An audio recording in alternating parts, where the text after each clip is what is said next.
Hello, ladies and gentlemen, and welcome to a very special edition of the Cerebral Smack Talk live on YouTube and StreamYard.com. It is Google MF Michael Fledger alongside Anthony Floyo and Michael Bullock. Gentlemen, before we start with the wrestling, we need to get into the unprecedented and wild day in the world of sports as it pertains to the college football playoff. So, earlier today, the committee came out and announced the college football playoff and the rankings. So, what we're going to do is I'm going to announce the rankings first, except I will leave out up until the final six, and then we'll go in reverse order. So, 25 was Kansas State, 24 SMU, 23 was Liberty, 22 was Clemson, 21 was Tennessee, 20 Oklahoma State, 19 Oregon State, 18 was North Carolina State, 17 Iowa, 16 Notre Dame, 15 Louisville, 14 Arizona, 13 was LSU, 12 Oklahoma, 11 Mississippi, 10 Penn State, 9 Missouri, 8 Oregon, 7 Ohio State. That was the rankings up to that point. Now to get to the big one. These are the final four teams that will be a part of the college football playoff.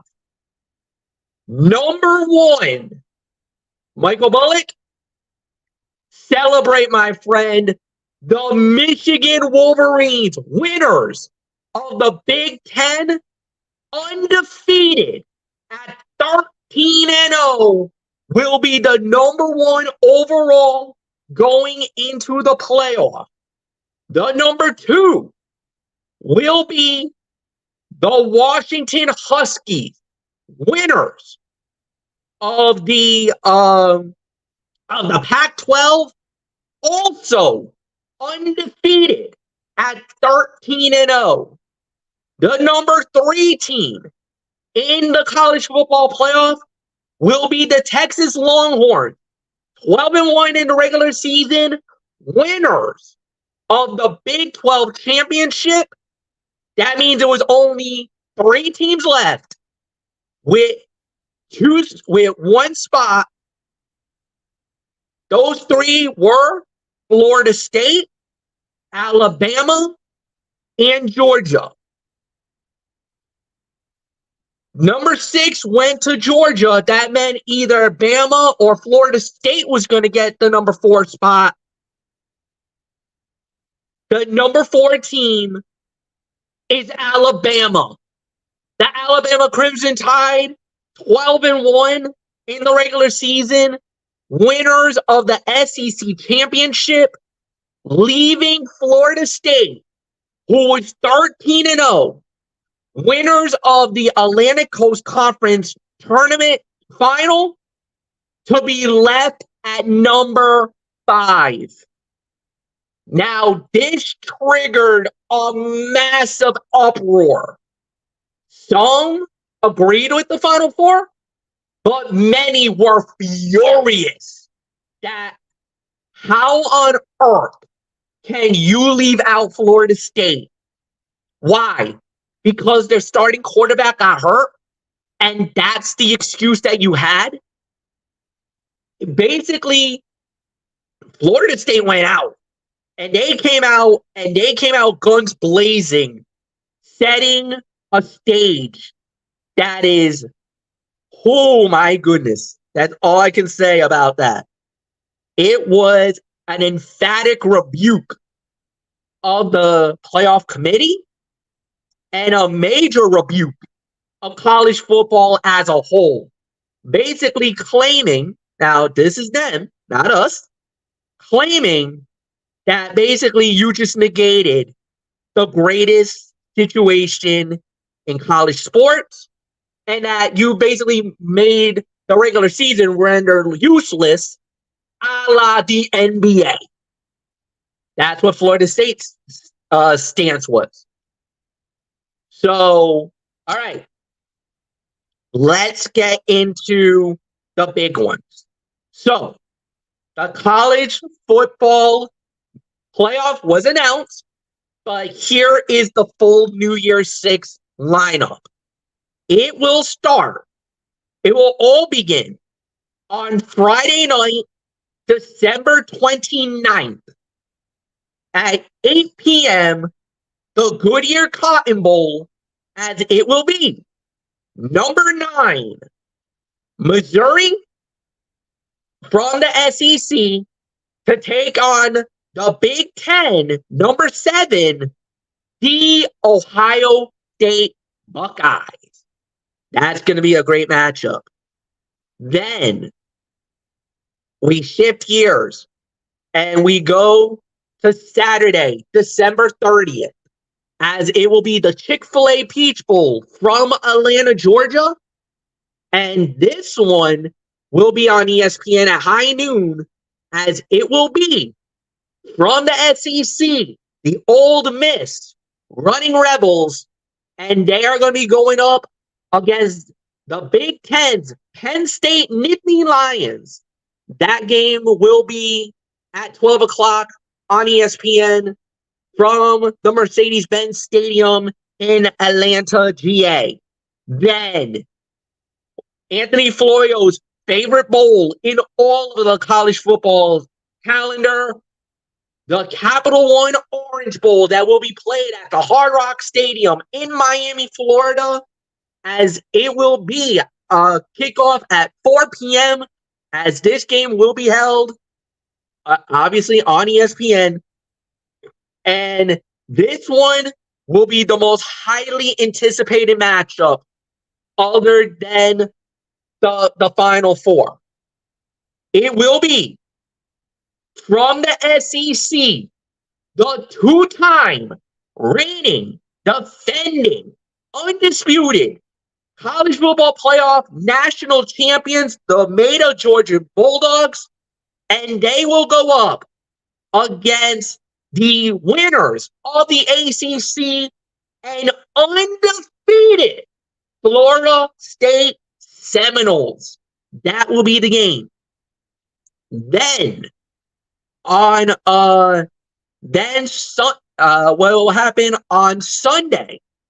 This will be on New Year's Day, Monday. Actually, it will be Monday, January 1st, 2024, as will be on New Year's Day, and it will be the Liberty Flames. This was the non-Power 5 conference who will be representing in the New Year's Six, and they go up against the Oregon Ducks. That game will be at 1 p.m. as it will be held from State Farm Stadium, formerly known as the University of Phoenix Stadium, and it's an early start time. It will be at 1 p.m. Eastern. That'll be about 11 a.m., 10 or 11 a.m. out west. So this is going to be early football for them. And then we get to the big ones. It will be, starting it out, it will be the college football playoff semifinal number 1 from Pasadena, California. The legendary granddaddy of them all, the Rose Bowl game, number 4, Alabama versus number 1, Michigan. What a game that's going to be. Then, immediately following that game will be at 5 o'clock. And then at 8:45, close to 9 p.m. Eastern Time, the second semifinal matchup will happen, as it will be from the All-State Sugar Bowl from the from the Caesars Superdome in New Orleans, Louisiana, and it will be the number 3 Texas Longhorns going up against the number 2 Washington Huskies. This is, it don't get no bigger than this, ladies and gentlemen. Anthony Florio, we were talking about it. We had our thoughts about who we thought was gonna be represented. We thought, because going into this, my prediction was Michigan 1, Washington 2, Florida State 3, and then I had Alabama going over. You had Michigan 1, Washington 2, Florida State 3, and Texas is 4. Well, Florida State gets bumped. However, the 2 teams that we had at number 4, basically goes 3-4 respectively. So I guess you can call it a win-win. But if you're Florida State, they ended up becoming the biggest losers of this entire college football playoff. Yeah, that's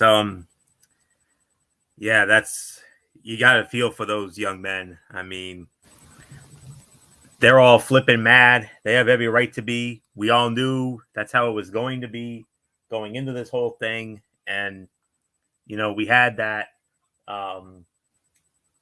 behind the scenes, private, somewhat of an emergency chat late last night, you know, once the games went final in the whole line. And MF made the case for Alabama because they beat Georgia.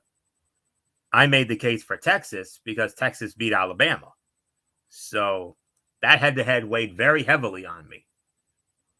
And I would have thought Florida State being undefeated in a power conference, I thought that would have been good enough to get them in. But I can't believe they made an example out of them. I mean, Florida to be upset. I mean, if I were a Florida State fan, I'd be fuming. I'd be fuming just as much as them, honestly. And you know, I would not have held back. I would have gone Jesse Ventura on this one. No doubt about it. But it sucks for them. I feel for those young men. I really, really do. To work that hard and be so close yet so far away. And now, look what we end up getting out of this. MF, we are about to witness the biggest and most anticipated Rose Bowl in the 110-year history of this game. This sacred game that the late, great Keith Jackson coined the granddaddy of them all. This is indeed going to be the granddaddy of them all. And how fitting is it? If Michigan wants to finish the story, they got to go up against someone who's been like a tribal chief, who has been, you know, the dominant force, and that being the Alabama Crimson Tide. It's a combination. It's like Michigan's the Cody Rhodes, and Alabama's a combination of Roman Reigns and Brock Lesnar. I mean, the big bad dog in the yard, and Michigan looking to say, hey, your time is up. Our time is now. And this is going to be, I believe, the greatest Rose Bowl of all time. I really do. New Year's Day cannot get here fast enough. 4 weeks from tomorrow. And man, oh man, MF, you and I are going to have the honor and the privilege of having this one. Oh my goodness, that is going to be a sight to see. Let me tell you. And then coming in at the number 2 game, well, obviously the top 2 games are the playoffs automatically, but it's Bama and Michigan. I mean, no disrespect to Texas and Washington. That game's got potential as well. That game could be just as great, maybe even better. Who knows? Depending on the body of work that we see from that. Last year, we witnessed the 2 greatest college football playoff semifinals ever. Both games were unbelievable. Both were 5-star classics, chock full of the finest Shakespearean drama you will ever see. I have no reason to believe that these 2 games can't be just as amazing, if not even better, than last year. Texas and Washington.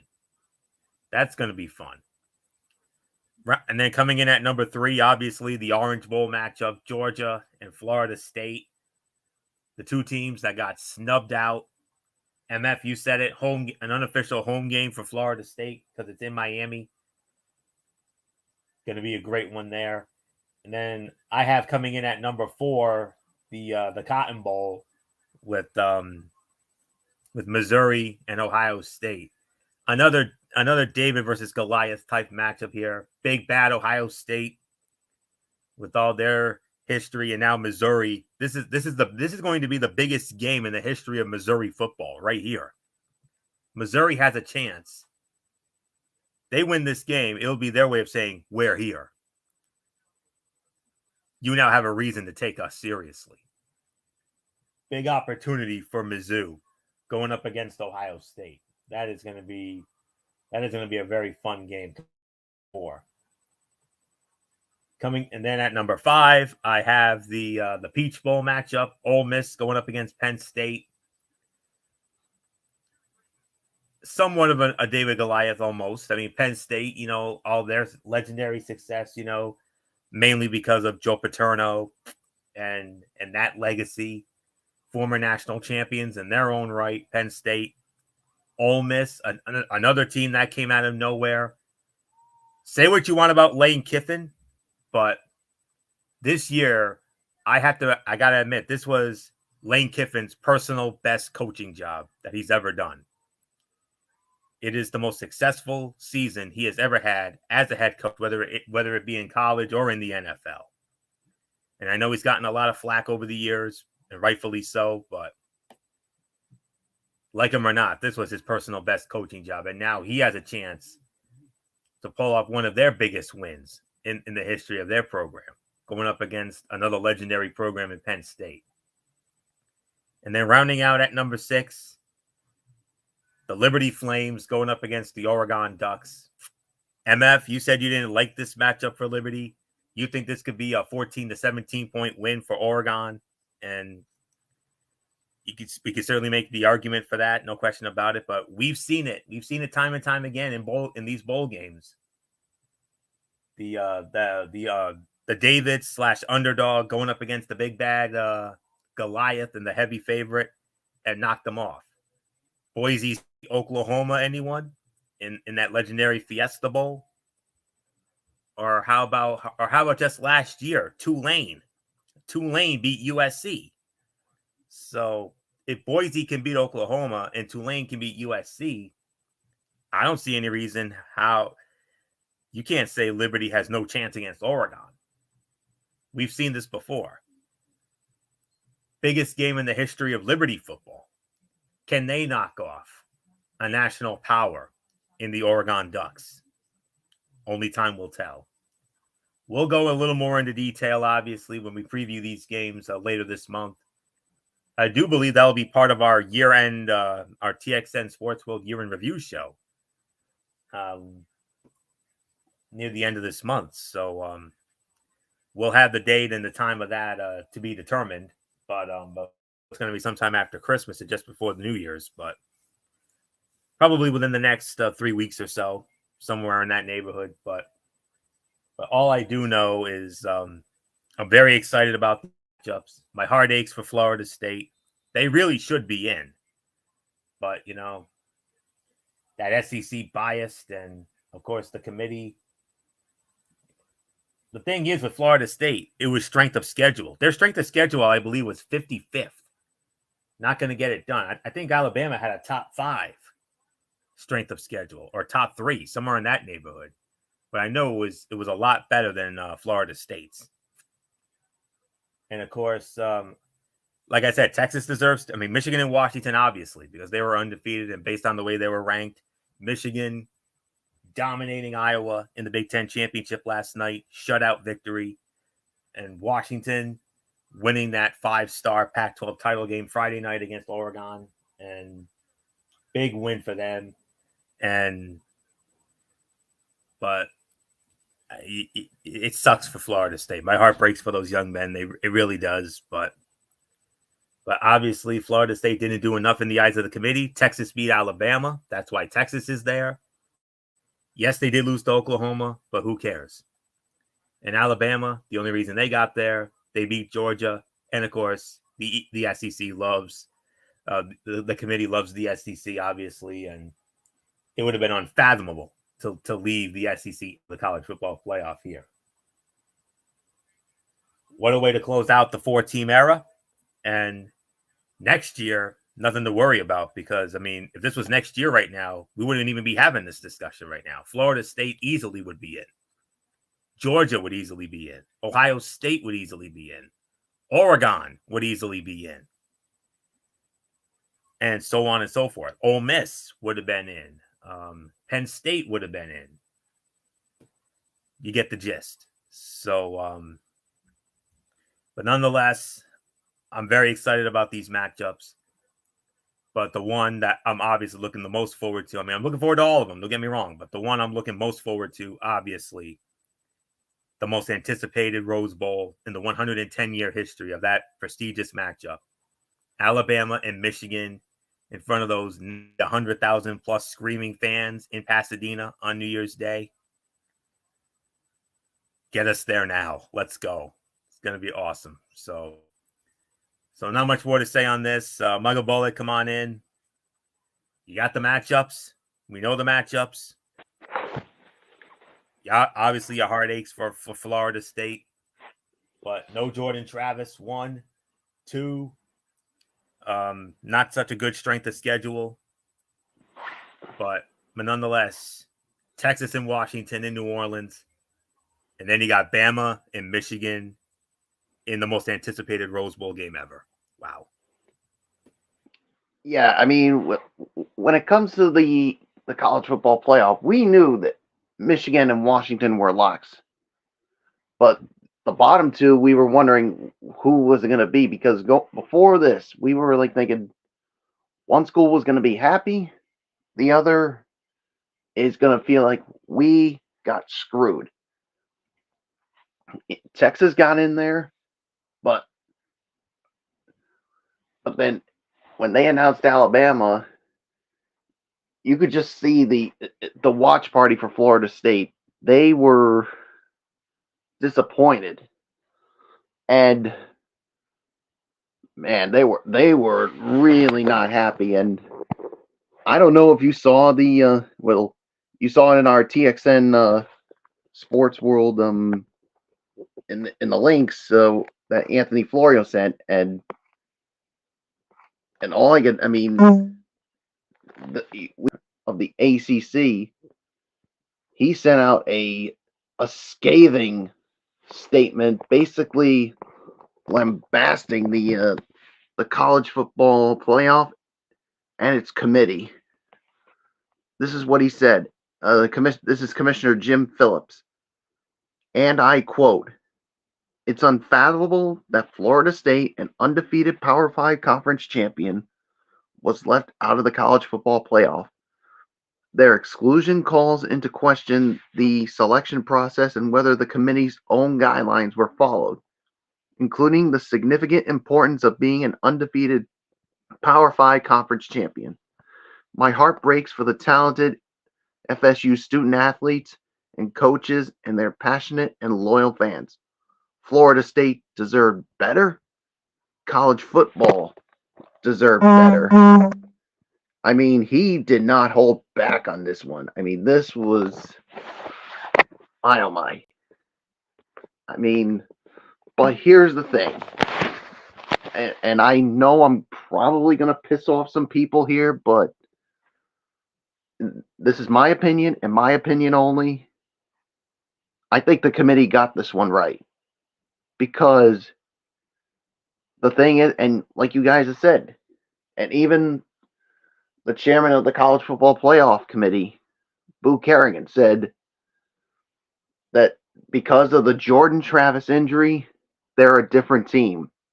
I mean, do they want to put in a Florida State team who could have a backup or even a third string in that college football playoff game against, whether it's a Michigan or someone else that's in there, and basically get blown out?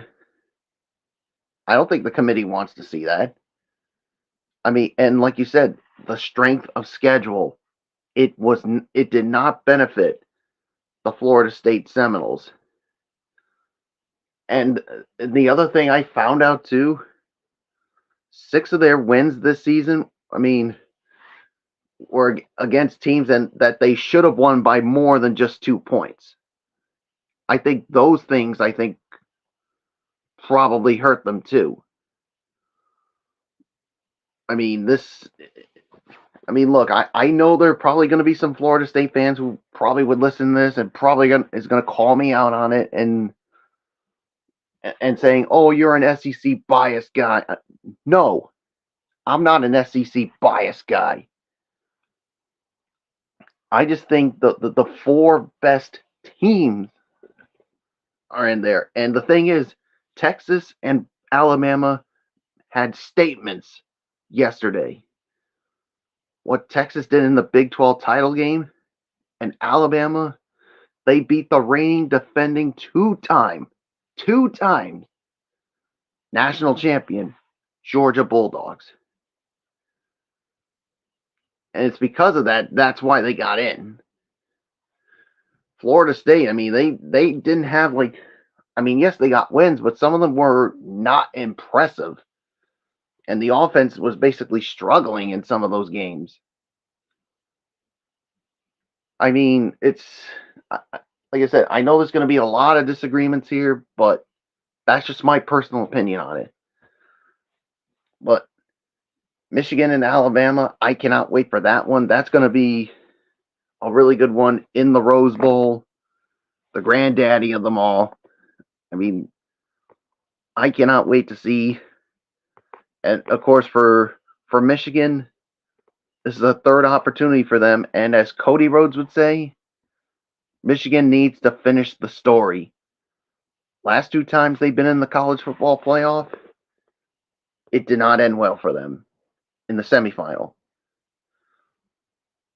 This is their chance to do it, and they got to go up against the Crimson Tide. That should definitely be really good.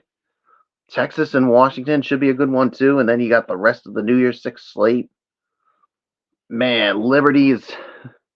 I feel bad for them. They got to be going up against the Oregon Ducks. I mean, yeah, I don't like their chances here. But then again, we said the same thing a long time ago with Boise State and Oklahoma. And look what happened there. So we've seen crazier things happen before. So we got to wait and see. The Capital One Orange Bowl with Georgia and Florida State. And you know what Florida State is going to be playing with a big-time chip on their shoulder. And some out there are saying that if Florida State wins this game, they should lay claim to a share of the national championship just because of their record. But to me, that was the old days of what was then the BCS. If we were still in that, I would understand it, but this is the college football playoff now we're talking about. So I don't know how this whole thing goes. And of course, the Ole Miss and Penn State in the Chick-fil-A Peach Bowl, that should be a really good one. But Missouri and Ohio State, this is the biggest game for them in the Goodyear Cotton Bowl Classic. I mean, man, this is going to be a good slate. But again, we're all going to be focused on the college football playoff. And once again, I'm going to say it and say it again, and I don't care if anybody bashes me. The committee got this right. Florida State, what really hurt them was Devin Travis, the strength of schedule, and the 6 wins that they had during the season. They could have won by more than just 2 points. I mean, they should have had no problems with. I would go through the schedule and the results of some of them, but we got a lot to talk about here. So, but yeah, that's just my opinion and my opinion only. Anybody likes to rebuff? Fletch, Florio, if you want to rebuff, I have a rebuttal here. Feel free. I like to hear. The only rebuff I have is this. Rebuttal. That's what I meant to say. I don't know why I said. The only rebuttal I have is this. Going into the committee vote, think about this. Michigan had a 100% chance to get into the college football playoff. Washington had a 99% chance to get into the playoff. After Florida State won, they actually had a 97% to get into the playoff. The fourth team was actually Texas. That was at 57%. Alabama had a 44% chance. And this was after their win over Georgia. And this was over their win after Georgia. 44%. And they get in. I mean, I understand it. I get it. And you can even say that, yes, the fact of the matter that the Jordan Travis injury was the factor. There's no doubt in my mind. But I think that's absolute garbage by the committee, because remember, in the first college football playoff, the same thing happened with Ohio State. They lost their starting quarterback. As a matter of fact, they went to Cardell Jones, who was their third string, still made the playoff, and went on to win the national championship. That would be my argument about Florida State. Do I believe that they deserve to be there? Absolutely. And I'm heartbroken and devastated that happened to them. So that would be my rebut about that. You better go tell that to the committee, because I'm pretty sure they would say they flat out disagree with you. Yeah, but because they're using a so-called narrative, and we all know it's not that. They're not the most deserving teams.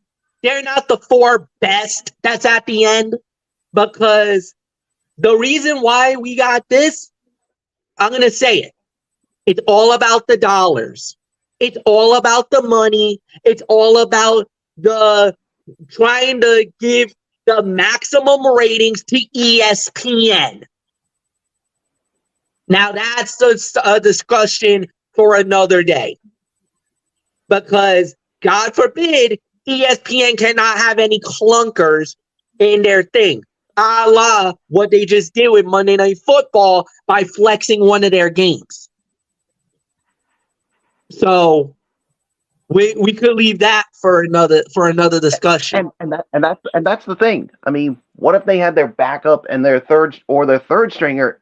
If Florida State had gotten into the playoff and they played this, let's just say, if it was a Michigan Wolverine, and that turned out to be an absolute laugher. But the thing is that I get it. The people are still complaining about last year, about TCU getting in, and it's not their fault. I mean, what can you say? It wasn't their fault that they ended up getting waxed by Georgia. Georgia was just the best team that night. So I can't grasp over the fact of the what if narratives, and that's what it exactly is, a what if narrative over a situation. I mean, a lot of people complain about, oh, well, Michigan choked against TCU. Yeah, I'll admit it. Michigan should have won that game. There was a couple of decisions that went against the Wolverines. Don't even get me started about that game a year ago, because I felt like Michigan got screwed by the referees. Not once, not twice, but 3 times in the game. So,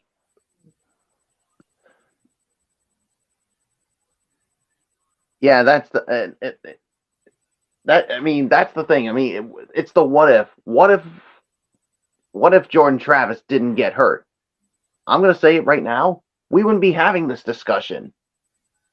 Florida State would probably be in there, no doubt about it.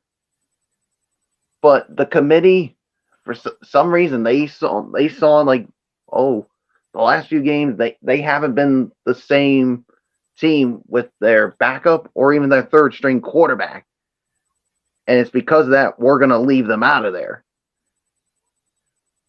There was so many people that came out. Booger McFarland absolutely went in on the committee.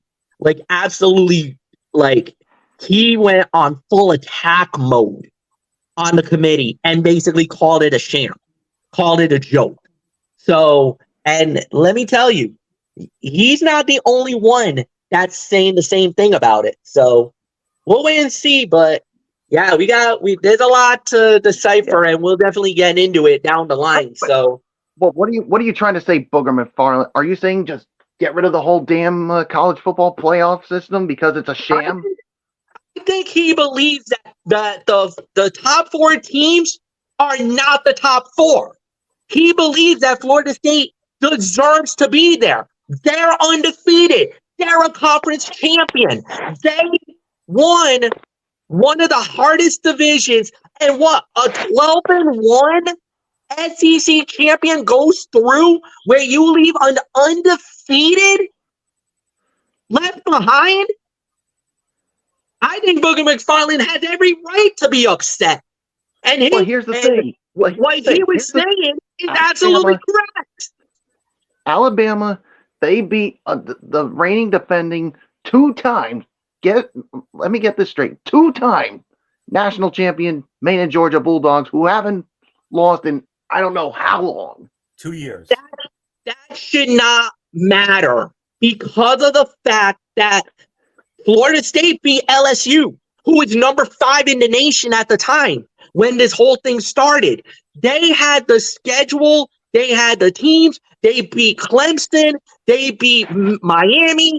They did everything they needed it to do to get to their thing. And on top of that, Alabama lost to Texas. So, I mean, I get it. I get where you're coming from. I think it stinks.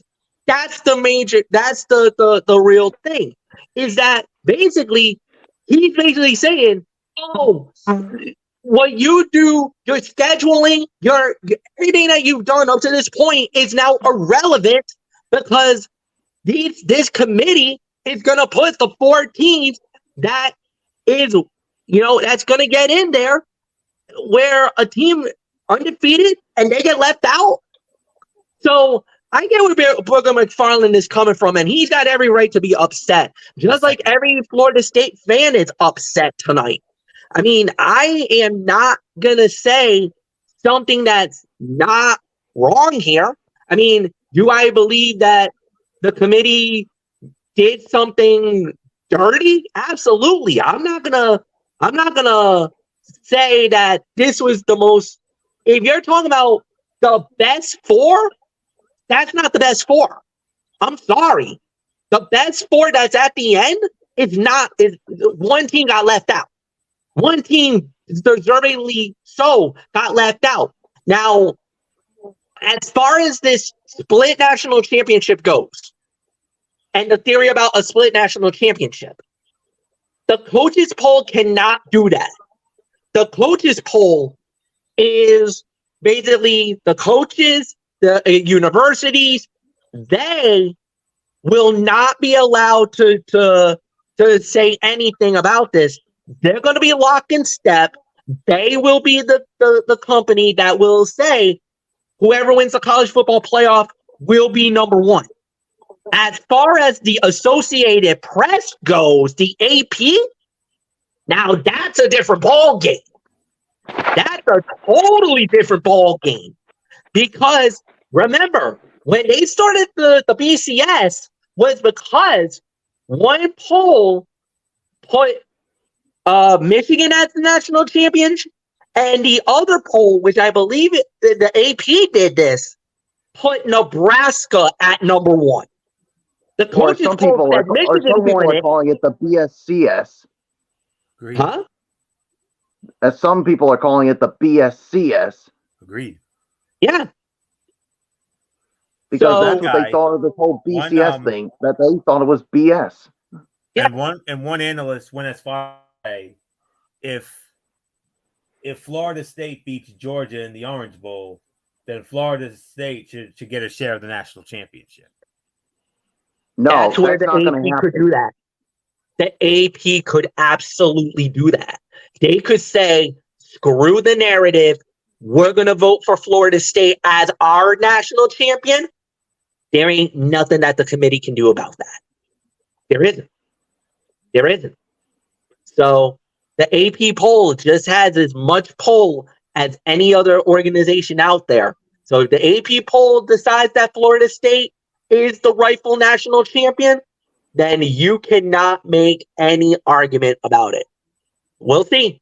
Like I said, But at the we'll end of get the there. day, If Georgia beats Florida State, then that ends any discussion. We'll say that. If Georgia beats Florida State, that ends any discussion about Florida State even getting a piece of the title. Georgia just has to win. But at the end of the day, only one team's going to be holding that trophy that's in the college football playoff. Whether it's Michigan, Washington, Texas, or even Alabama. And I'm hoping that Michigan. If Michigan wins the title, I don't think you're going to get much argument. If Washington wins it, I don't think you're going to get much of a stink. If Texas wins it, or Alabama, there's not going to be an argument. Everybody's going to be cool. Everybody's going to be fine. What if Alabama wins it all? Look the frig out. You're going to have a lot of very pissed off people saying that this is an absolute sham. And I'm telling you, this could be a very negative outcome, to say the very least. But we'll leave it at that. I'll tell you this right now: the committee better hope that Michigan, Washington, or even Texas wins, because if Alabama wins, get this. I mean, Florida State and everyone else who feels Florida State got screwed, they're going to come out with the tiki torches and the pitchforks. What else? And the pitchforks, and they're going to want the committee's head on a silver platter. Agreed. All right. And I would just tell the committee, you better find a place to hide, because they will come after you guns blazing, and they may show no mercy on them. Nope, they won't. All right. Let's get on to the wrestling now. Yep. So we're gonna go more rapid fire here, guys. So we started off with SmackDown Live, per the usual promo segment by Bianca Belair. Obviously, Damage Control came out conspicuous by her absence. No Bailey. So then we had Charlotte and Shotzi. They came out and they were able to fight off the heels, and I think solid opening segment, and very interesting to say. To say the very least, nothing more to say. Anthony Florio, it's all yours. Yes, SmackDown this past Friday night from the Barclays in Brooklyn, and I'll tell you what, it was a paint-by-numbers segment that furthered nothing and added little substance to the ongoing story. The revelation by Bayley after the commercial break that no one told her they were heading to the ring should make things very interesting later in the night, because it did set up the in-ring portion main event of the evening. First time ever matchup, Bianca Belair versus Kairi Sane. And I know we're going to address that, and wait till you see what we're going to get next week. Paint by numbers segment for me. Michael Bullock, quick thought. Yeah, this was I thought it was a good segment, and like you said, the big story here, no Bayley out here, and you wonder if this is the continuation of the potential breakup between Damage Control and Bayley. I mean, we're gonna have to literally keep an eye on this, but a good segment to start. So let's move on, Fletch. All right. With that said, first fight of the night, Bobby Lashley going one-on-one with Butch. Bobby Lashley winning the match in 8 minutes and 10 seconds. Anthony, it's yours. 2.5, 2 3/4. I'll tell you what about Butch. I mean, he was tenacious, resilient, and tough, but the Almighty overwhelmed him with his strength and explosive offense and scored the win with a spear that turned him inside out. Butch looked strong here, even in defeat, and the potential for a shift in character back to the Pete Dunne persona is certainly there. For Bobby Lashley, this was a good win in his first match back in singles competition on Friday night. If it did not do much to bolster him in the eyes of fans who already know he is a top-tier guy. So, 2.5, 2 3/4 of a star. Michael Bullock, your thoughts? Yeah, I'll give it about 2.5 to 3 as well. I mean, this was, yeah, I mean, I thought this was a good match here, but yeah, I mean, nice win for Bobby Lashley. Yeah, so there's really nothing more to say. So let's move on, Fletch. All right. With that said, we do indeed move on. And the next thing that we do have is Santos Escobar. Santos Escobar going one-on-one with Joaquin Wild. Santos Escobar winning the match in about 4 minutes. I believe this goes to you, Michael Bullock. So, Bullock, another showcase, to say the very least. Yeah, I'll give this about maybe 1.5 for the effort here. And, but yeah, I mean, after the match, Santos Escobar was not done. He not only wanted to win the match, but he wanted to beat the holy hell out of Joaquin Wild and make an example out of his former Legado del Fantasma partner. But Dragon Lee, I mean, comes out to make the save and ends up fighting him off. So I think this feud between Dragon Lee and Santos Escobar is far from over. I mean, and of course, we all know what the big payoff is going to be eventually. Eventually, when he returns from injury, we're going to get Ray and Santos. When will it be?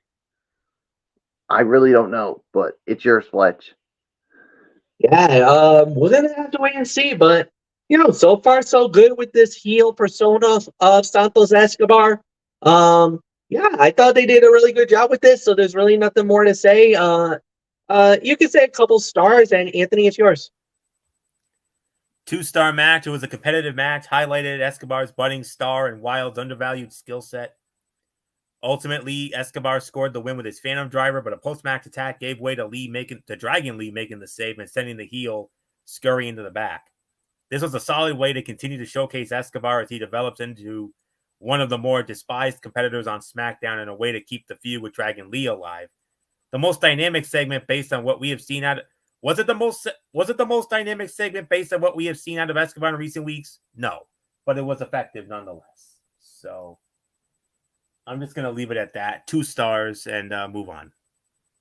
Yep. And then the next up we had was Logan Paul coming out.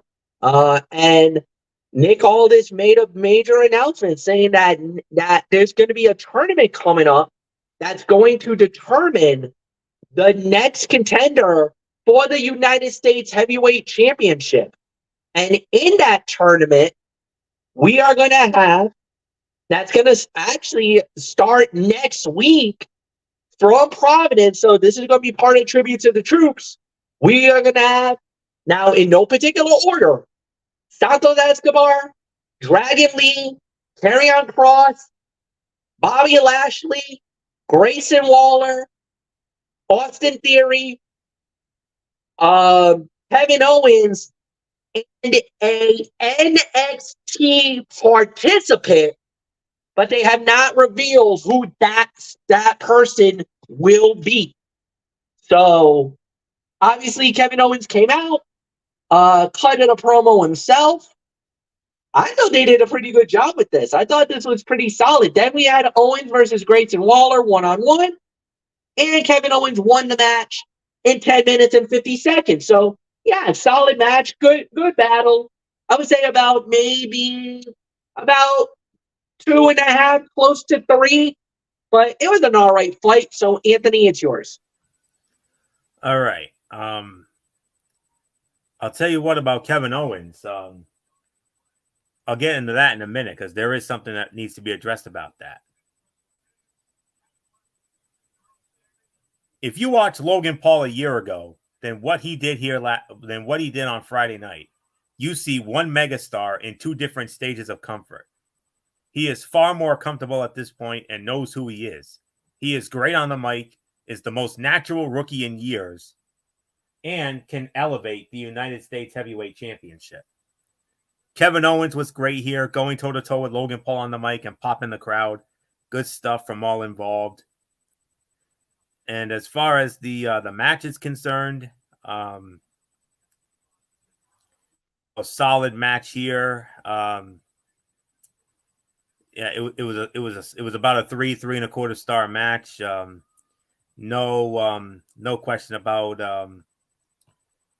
the outcome. But the thing is, during that match, Kevin Owens suffered a serious injury. He suffered a hand injury of some sort, and they said he's going to be out for some time.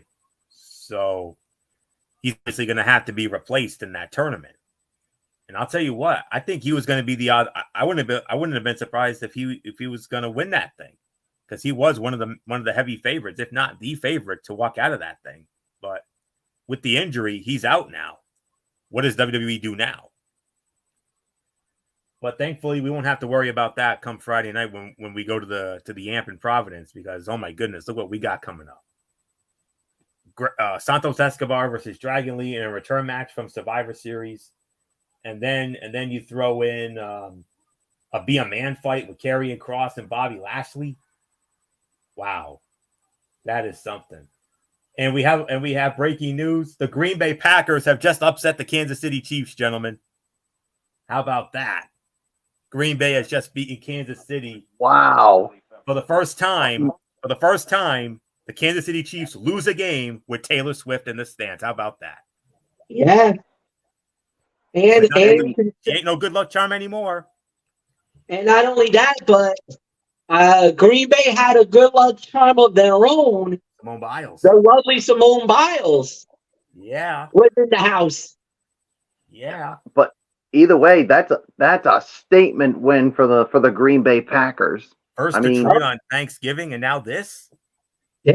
All of a sudden, you got to start talking about Green Bay maybe making a run in the playoffs. The NFC playoffs have now opened up a little bit for them. That's a huge, huge, huge moment for them. And for Kansas City, that's a devastating loss for them. That drops them down. The Miami Dolphins are currently the number one seed in the AFC at the moment.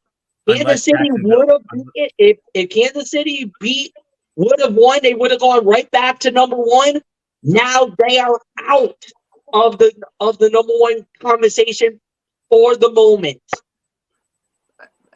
Yeah, and I'll tell you this. I mean, yeah, getting a win over. Oh, we lost Bullock. But you probably hit the wrong button. I'll get him back. Just give me a minute. But I just wanted to get that out there. 27-19. The Green Bay Packers have just upset the Super Bowl champion Kansas City Chiefs at Lambeau Field.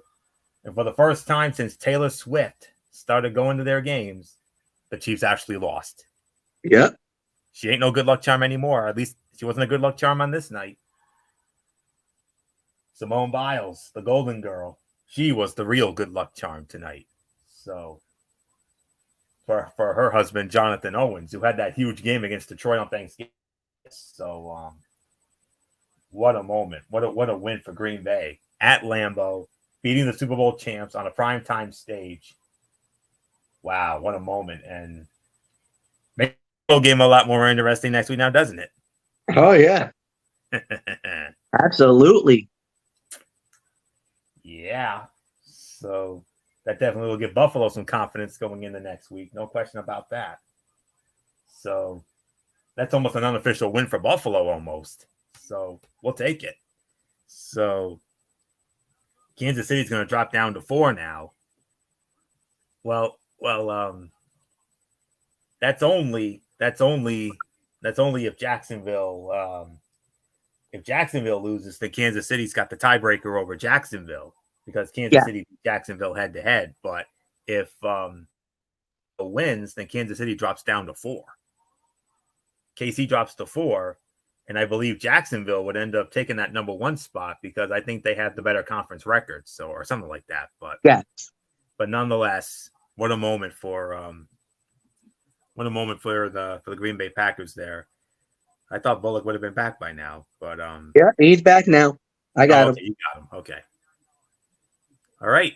So just wanted to address that elephant in the room. So like I was saying before, I accidentally hit a button that got me kicked off.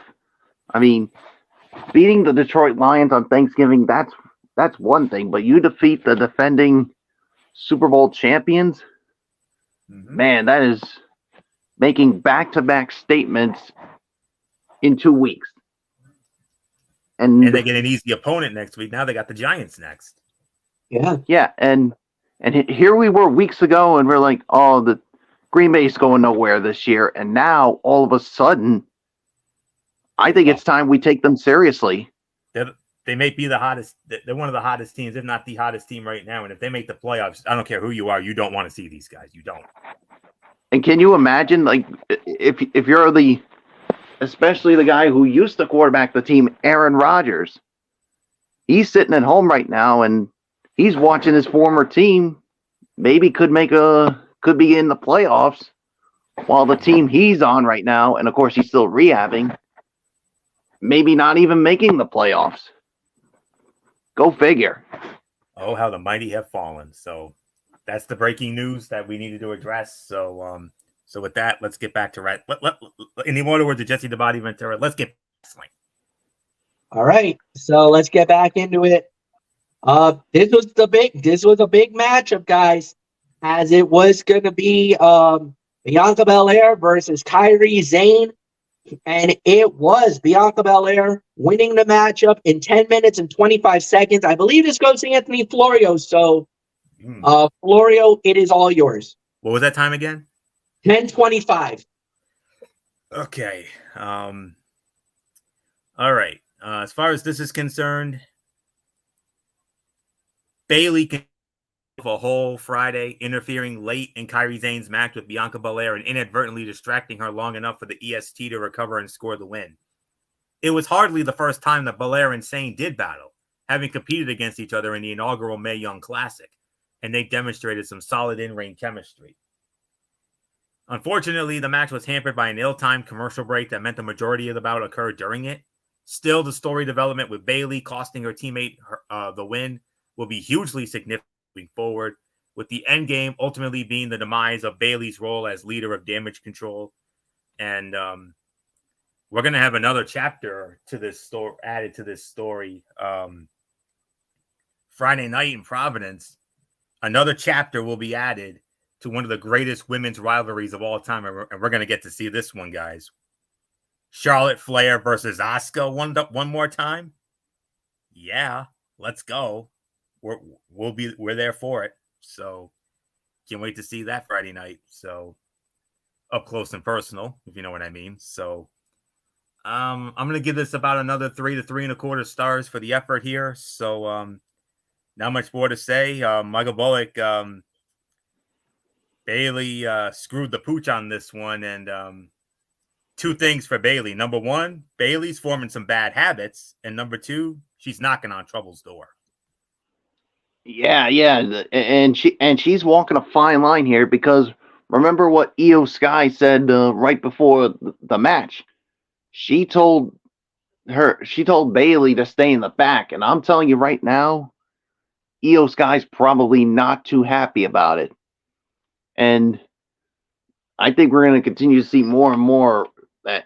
I mean, it's not a matter of if Bayley's going to get kicked out of Damage Control, it's a matter of when. That's the thing. So, yeah, Bayley continues to mess up every time. And there's going to be a point in time where they're going to say, look, you screwed the pooch for us so many times, and at this point we're going to have to kick you out of here. So But yeah, another 3.25 star match here. I mean, yeah, Bianca wins, but I'm sure Kairi Sane's going to be like, what the hell are you doing, Bailey? EO told you to stay in the back and you come out here and screw it up for me? That's not going to sit well with her. So it's yours, Fletch. Yeah, we'll wait and see how it happens. This is going to be a good storyline. Nothing more to say. We're just going to move right on. And now we get to the main event of the evening, as it was a promo segment, as Adam Pearce and Nick Aldis came out to start to try to court Randy Orton to sign with their company. Orton made his decision. He is Smackdown Blue. He's going to Smackdown. Michael Bullock, the Viper, is coming to Team Blue. Much to my delight, much to Anthony Florio's chagrin. And Nick Aldis, you made the biggest mistake of your life. You never turn your back on a Viper, because when you do, you might get struck. And he found out the hard way. The 3 most devastating letters in WWE are RKO. Yeah, but I think there's going to be a hefty fine coming his way from Nick Aldis. I mean, because you don't put your hands on the general manager, and that's exactly what he just did. But to me, I mean, this had to happen because Randy Orton, he wants to get his hands on the one group that put him out of action for a year and a half, and that was the Bloodline. Obviously, the Bloodline. Well, Jimmy Uso and Solo Sikoa came out, and of course Paul Heyman confronted him, saying, "You know what? You're not going to make the decision, Randy. We're going to make it for you."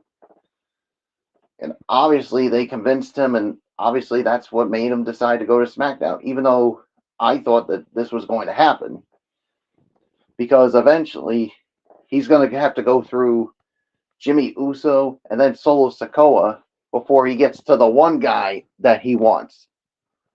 And that's the tribal chief, Roman Reigns, because he was the man responsible for putting Randy Orton out of action. So, a great way to close out the show. Fletch, he's SmackDown bound, but I think there could be a hefty fine coming his way for what he did to Nick Aldis. Because Nick Aldis doesn't take crap from anybody. No, he doesn't. And I kind of feel the same way too, but oh my goodness, that was pretty awesome to see.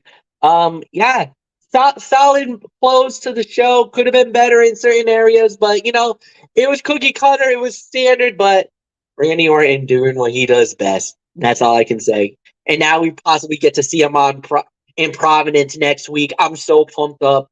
Nothing more to say. Yeah, we're out of here. Anthony Florio, it's yours. Non-wrestling segment of the night. Yeah, I think. It was a fast-paced segment that featured great energy from Randy Orton, a red-hot crowd, in a moment that may have repercussions for the third-generation superstar for weeks and months to come, especially if Nick Aldis takes the RKO personally, which MF, you and I, we know Nick Aldis a lot more than Michael Bullock does, and I best know him as Brutus Magnus in TNA Impact, and you best know him as the national treasure Nick Aldis from the NWA, the greatest NWA heavyweight champion of all time. He almost certainly will take that RKO personally. And how that affects Randy Orton's ability to get his hands on the Bloodline bears watching. So there isn't anything left to say. MF is right, 100%. Segment of the night, no question about it. Non-wrestling segment of the night. And MF, like you said in our Talking Wrestling TXN messenger chat when this went down, you better get that Orton pose ready come Friday night, man. That's all I'm gonna say. So it's almost I think we could pretty much guarantee that the Viper will be at the amp come Friday night, and we're gonna be there for it, and we're all gonna be excited. Don't get us wrong, we're all gonna be excited, but nobody will be marking out more than our own Cerebral Viper, good old MF Michael Fletcher. So I'll be marking out for CM Punk and LA Knight, whereas MF is going to be marking out for Randy Orton. So, man, Friday night cannot come fast enough. Get us there now, I'm going to say. So, not much more to say. Let's get to the overall review, gentlemen.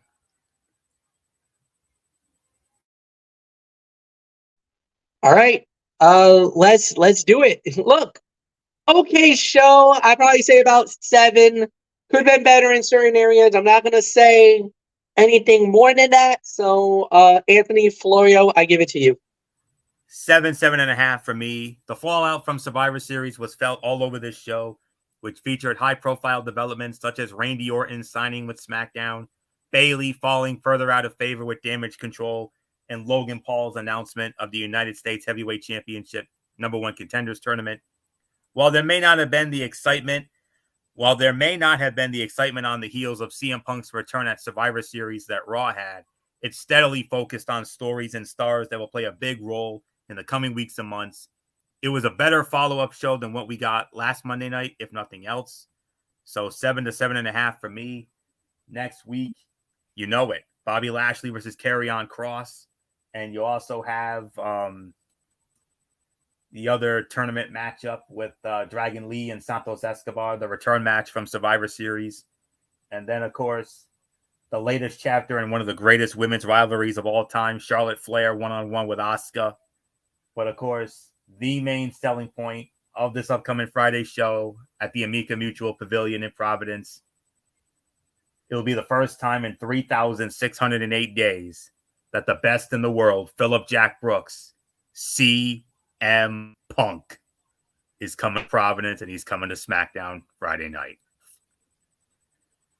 Again, I say, Friday night cannot come fast enough.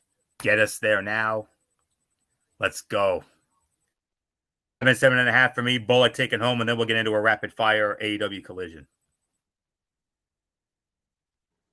Yeah, 7.5 for me as well. I mean, there were some things that could have been better, but all in all, I thought it was a good show. But yeah, Friday night, I mean, I cannot wait, boys. I mean, to be there to experience that. I mean, with the 2 United States Championship matches, Charlotte and Asuka, but of course the return of CM Punk.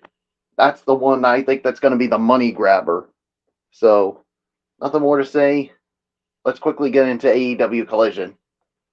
Starting with the Continental Classic Tournament, Brody King going one-on-one with Claudio Castagnoli, as this was from Erie, Pennsylvania, and the Erie Insurance Arena. And when it was all said and done, we had an upset, guys, as it was Brody King beating Claudio Castagnoli in 12 minutes and 33 seconds. 3 points for Brody King. I'm a little shocked. I didn't think Brody was going to win the match. I actually had Claudio winning it initially. But hey, props to them for winning it.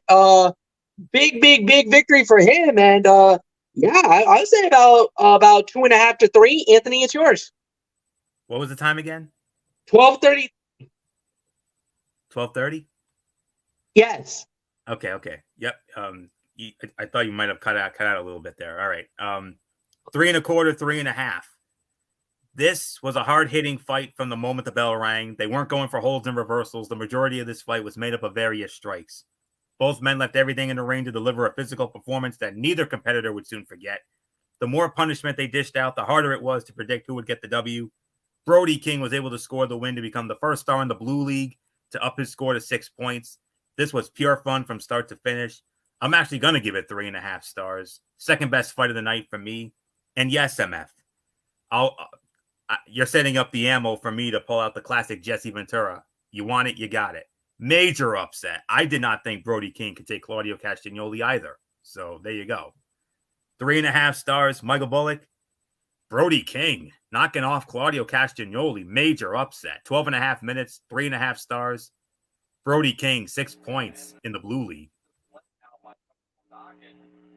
Yeah, this was a huge upset. I mean, I thought maybe Claudio Castagnoli was going to win this, but definitely a big time win for Brody King as he gets some three points as we continue on with this. So yeah, there's nothing more to say. Let's move on, Fletch. All right. With that said, the next thing we had was Abaddon going one-on-one with Kiera Hogan. Abaddon winning the match in 3 minutes and 40 seconds. So, Anthony, quick thought. 1.5 to 2 for this one. You could tell they didn't have a lot of experience working together. Their vastly different styles led to a couple of awkward moments, but most of what we got here was decent. Lights went out after the match, and when they came back on, TBS champion Julia Hart was in the ring. She disappeared again, but this was clearly done to set up a possible feud or alliance. Time will tell. 1.5 to 2. That's it. Bullet, go.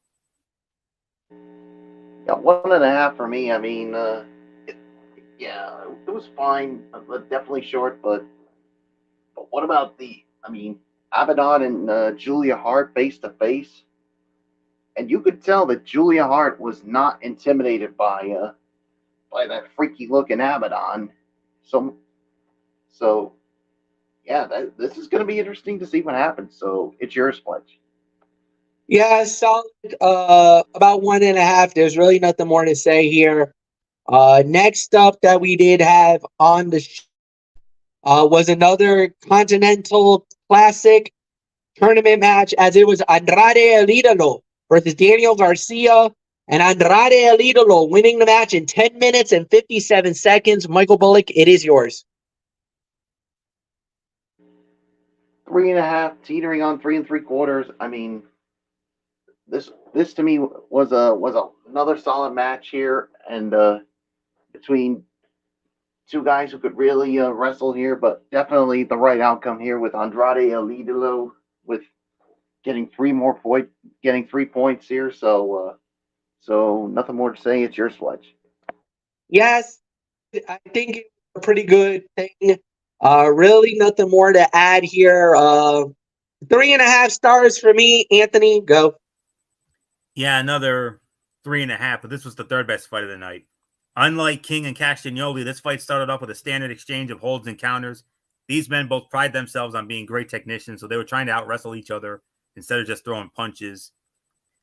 They traded the upper hand multiple times throughout the bout, but it felt like Garcia was the one controlling the pace. This was just as good as the opener, but for completely different reasons. This was still a physical match, but it was much more technical. Garcia did his best, but El Idolo was just a little too much for him this week. He picked up the win to put his score up to 6 points. They showed each other respect by shaking hands once it was over.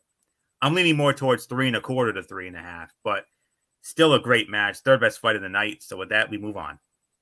Yeah. All right. With that said, the next thing that we did have on the show, let me see. Give me quick. All right. It was the Kingdom. Matt Taven and Mike Bennett.